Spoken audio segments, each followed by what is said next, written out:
చేతబడి జరిగిన వ్యక్తులకు ఎక్కువగా వచ్చే కళలు. అస్సలాము అలైకుం వరహమతుల్లాహి వబర్కాతు.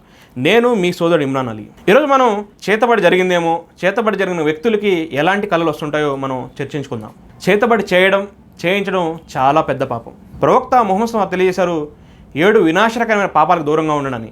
ఆ పాపాల్లో ఒకటి చేతబడి చేయించడం. కాబట్టి చేతబడికి దూరంగా ఉండండి. ఒకవేళ మీ మీద చేతబడి జరిగిందేమో, ఎవరైనా చేయించారేమో అని అనుమానం ఉంటే మీరు భయపడాల్సిన అవసరం లేదు. ఖురాన్ మరియు హదీసుల్లో ఉండే దువాల ద్వారా చేతబడి తప్పకుండా దూరం అవుతుంది ఇన్షాల్లా. చేతబడి జరిగిన వ్యక్తులకి ఎలాంటి కళలు ఎక్కువగా వస్తుంటాయో మనం చర్చించుకుందాం. అనుభవం కలిగిన ఉలమాలు కొన్ని విషయాలు తెలియజేశారు. చేతబడి జరిగిన వ్యక్తులకి కొన్ని కళలు వస్తుంటాయి, చాలా విచిత్రమైన కళలు వస్తుంటాయి. కళలు వచ్చినంత మాత్రం చేతబడి జరిగినట్లు కాదు. కొంతమందికి జరిగి ఉండొచ్చు, జరిగి ఉండకపోవచ్చు. చేతబడి జరిగిన వ్యక్తులకి ఎలాంటి కళలు ఎక్కువగా వస్తుంటాయంటే, క్రూరమైన జంతువులు ఎక్కువగా కళ్ళలో కనిపిస్తుంటాయి. పాములు, సింహాలు, నల్ల పిల్లులు, ఇట్లా క్రూరమైన జంతువులు ఎక్కువగా కళ్ళలో వస్తుంటాయి. ఎప్పుడో 1-2 సార్లు వస్తే కాదు, ఎక్కువగా వస్తుంటాయి. కొంతమందికి ఏదో 1-2 సార్లు వస్తుంటాయి, అలా అని భయపడకూడదు. కొంతమందికి అతి ఎక్కువగా ఇలాంటి కళ్ళే వస్తుంటాయి. అలాంటి వారు కొద్దిగా జాగ్రత్త పడాలి. ఎలాంటి కళ్ళు అంటే, క్రూరమైన జంతువులు వారిని తరుముతున్నట్లు, వారిని చంపడానికి ప్రయత్నిస్తున్నట్లు, కొన్ని భయంకరమైన పాములు వారిని తరుముతున్నట్లు, వారిని కాటేస్తున్నట్లు, ఇట్లా భయంకరమైన కళలు ఎక్కువగా వస్తుంటాయి. అంటే ఆ క్రూరమైన జంతువులు మనం తరుముతున్నట్లు, మనం చంపడానికి ప్రయత్నం చేస్తూ, మనం వాటిని తప్పించుకొని పారిపోతున్నట్లు, ఇలాంటి విచిత్రమైన కళలు కొంతమందికి వస్తూ ఉంటాయి, తరచుగా వస్తుంటాయి. మరికొంతమందికి రాత్రుల పూట నిద్ర పట్టదు. ఎంత ప్రయత్నం చేసినా నిద్ర పట్టదు. డాక్టర్ దగ్గరికి వెళ్ళి ఎన్నో టెస్టులు చేయించుకున్నా ఎలాంటి ప్రాబ్లం అయితే ఉండదు, మెడికల్ రీజన్స్ ఏమీ ఉండవు, కానీ నిద్ర పట్టదు, ఎక్కువగా మేల్కొనే ఉంటారు. మరికొంతమందికి నిద్రలో భయంకరమైన కళ్ళు వస్తుంటాయి.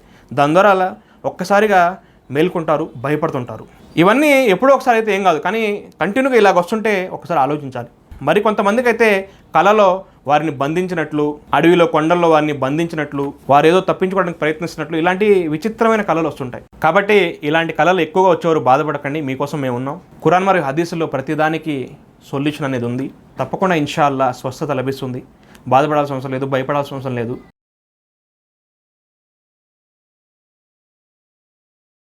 ప్రవక్త ముహమ్మద్ సల్లల్లాహు అలైహి వసల్లం వారి యొక్క సున్నత్ అయినటువంటి తల్బినాను కూడా తినే ప్రయత్నం చేయండి. తల్బినా అనేది ప్రవక్త ముహమ్మద్ వారు వ్యాధిగ్రస్తులకు సిఫార్సు చేసిన ఆహారం. తల్బినా అనేది అనేక వ్యాధులకి ఉపయోగపడుతుంది. తల్బినా వల్ల ఊహించిన లాభాలు ఉన్నాయి. చిన్నపిల్లలు, పెద్దలు, ఆడవాళ్ళు ఎవరైనా తల్బినా తినొచ్చు. తల్బినా వల్ల బీపీ కంట్రోల్లో ఉంటుంది, షుగర్ కంట్రోల్లో ఉంటుంది. తల్బినా వల్ల గుండె వ్యాధులు దూరం అవుతాయి, కొలెస్ట్రాల్ కంట్రోల్లో ఉంటుంది. ఇంకా స్త్రీలైతే యూరిన్ ఇన్ఫెక్షన్ దూరం అవుతుంది. పిల్లలు లావు పెరగకపోయినా, హైట్ పెరగకపోయినా, సరిగా తినకపోయినా తల్బినా తినిపించండి. తల్బినా అనేది న్యాచురల్, ఎలాంటి సైడ్ ఎఫెక్ట్స్ ఉండవు. మా దగ్గర న్యాచురల్, సహజ సిద్ధమైన తల్బినా అనేది అందుబాటులో ఉంది. కావాలంటే ఈ నెంబర్ కాంటాక్ట్ చేయండి. తప్పకుండా తల్బినా ఒక్కసారిన తినే ప్రయత్నం చేయండి. తర్వాత మీరే ఆర్డర్ చేసి మరీ తెప్పించుకుంటారు. కొరియర్ ఫెసిలిటీ కూడా ఉంది. మరి ఆలస్యం ఎందుకు, వెంటనే ఈ నెంబర్కి కాల్ చేయండి. ఈ భూమి మీద ఉన్న ఒక అద్భుతమైన ఔషధం జంజం నీళ్లు. ప్రవక్త ముహమ్మద్ సల్లల్లాహు తెలియజేశారు, జంజం నీరు ఏ ఉద్దేశంతో తాగితే దానికోసం పనిచేస్తుంది. జంజం నీరు వల్ల ఎన్నో వ్యాధులు నయమవుతాయి. ఎందుకంటే జంజం నీరులో స్వస్థత ఉంది. చాలామంది పెద్ద పెద్ద వ్యాధులతో బాధపడేవారు ఈ జంజం నీరు రెగ్యులర్గా తాగడం వల్ల ఎన్నో వ్యాధులు నయమయ్యాయి. జంజం నీరు అనేది ఒక అద్భుతం, మిరాకిల్. మీరు ఎంతో ఖర్చు పెట్టుంటారు, ఎన్నో హాస్పిటల్ తిరుగుంటారు. తప్పకుండా జంజం నీరు కూడా తాగే ప్రయత్నం చేయండి. ఒకవేళ మీకు స్వచ్ఛమైన జంజం నీరు కావాలంటే మీ ఇంటి వద్దకే పంపించబడను తక్కువ ధరలో. మీకు స్వచ్ఛమైన జంజం నీరు ఏదైతే మక్కాల్లో లభిస్తుందో అవి కావాలంటే ఈ నెంబర్కి కాల్ చేయండి. ఈ వీడియోని తప్పకుండా మీ బంధుమిత్రులకి, స్నేహితులకి, ఎవరైతే వ్యాధులతో బాధపడుతున్నారో వారికి షేర్ చేయండి. ఇలాంటి మరిన్ని ఇస్లామిక్ వీడియోస్ కోసం నా ఛానల్ సబ్స్క్రైబ్ చేయండి. జజాకల్లాహు ఖైరన్.